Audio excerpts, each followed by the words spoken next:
মনটা বিমর্ষ, হৃদয়টা একেবারে খান খান হয়ে আছে।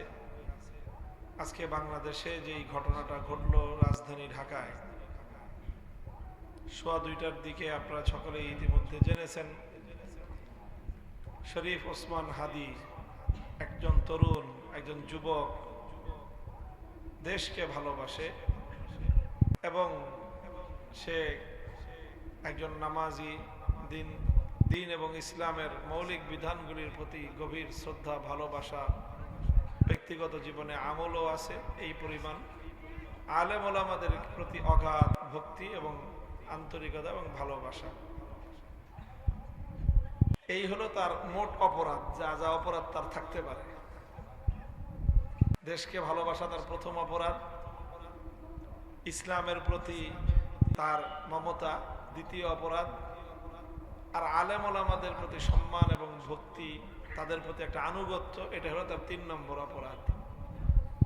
এই অপরাধগুলির কারণে তাকে হত্যা করার জন্য ভয়ঙ্কর একটা আক্রমণ তার উপর পরিচালিত হয়েছে। সন্ত্রাসীরা তাকে গুলি করেছে, তার এই এক পাশের চোয়ালের নিচ দিয়ে গুলিটা ঢুকে আরেক পাশ দিয়ে বের হয়ে গেছে মাথা। তো এই ভয়াবহ এই দুঃসংবাদ পাওয়ার পরেই আমিও ছুটে গিয়েছিলাম ঢাকা মেডিকেল কলেজ হাসপাতালে। সর্বশেষ অবস্থা খুবই আশঙ্কাজনক। স্বাভাবিক চিকিৎসা বিজ্ঞান অনুযায়ী তার বেঁচে ফেরাটা অনেক কঠিন, তবে আল্লাহ পাক রব্বুল আলামিনের কুদরতের পক্ষে কোনো কিছুই কঠিন না। তবে ফিরতেও অনেক বড় রকমের ধকল যাবে। আমরা দোয়া করি চিকিৎসার সর্বোচ্চ ব্যবস্থাপনা মেডিকেল কর্তৃপক্ষ, সরকারি সবাই তো করতেছে। মাথার খুলি অর্ধেক খুলে রাখা হয়েছে আরেক জায়গায়, যাতে মাথার ভিতরে ব্রেনে রক্তক্ষরণ হয়ে এটা যেন ভয়াবহ আরো কোনো দুর্ঘটনা না ঘটে যায়। শরীরে আরো আঘাত আছে। দৃশ্যটা দেখে সহ্য করাটা কঠিন ছিল, আমাদের জন্য আসলেই খুব কঠিন। আমরা এমন একটা দেশে বসবাস করি, কি বলবো রাষ্ট্রকে, কি বলবো সরকারকে জানি না। এরকম ঘটনা ঘটতেছে, একটার পর একটা ঘটতেছে, কিন্তু প্রকৃত অপরাধীরা শনাক্ত হয় না। প্রকৃত অপরাধীরা এই জাতীয় ক্ষেত্রে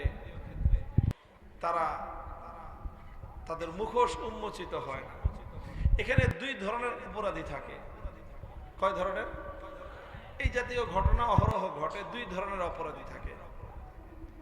একটা অপরাধী থাকে যারা সরাসরি এই জাতীয় হত্যাকাণ্ডগুলো, হামলাগুলো চালায়। এরা সাধারণত হয় ভাড়াটিয়া কিলার। 5,000 10,000 টাকা দিয়ে এই সকল খুনি ভাড়া পাওয়া যায়। সমাজের একটা শ্রেণী এরকম এমন বিকৃত মানসিকতার হয়ে গেছে যে 10,000 টাকার বিনিময়ে এমন একটা মানুষ যাকে সে চিনেও না, জানেও না, কি অপরাধ তাও জানে না, শুধু 10,000 টাকার বিনিময়ে একটা মানুষকে খুন করে ফেলবে। এইরকম প্রচুর পরিমাণ খুনি, পেশাদার কিলার এই সমাজে বসবাস করে।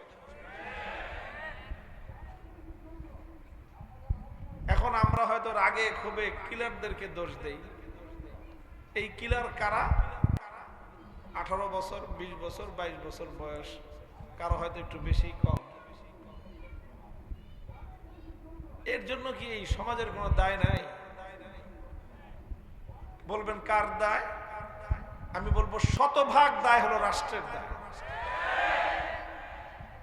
শতভাগ রাষ্ট্রের দায়, সরকারের দায়। এখন বলবেন রাষ্ট্র আর সরকার গঠন করে কারা?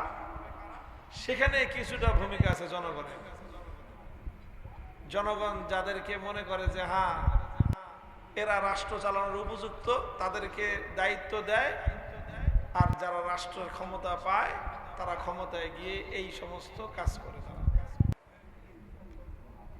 এই দেশের জনগণের বড় একটা তাদের ব্যর্থতার জায়গাটা হলো এই যে কাদের হাতে দেশ জাতির ভবিষ্যৎ নিরাপদ এই বুঝটুকু তারা বুঝতে পারল না।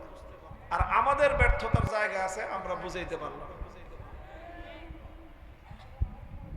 আমরা বুঝাইতে পারলাম না রে ভাই আপনাদেরকে।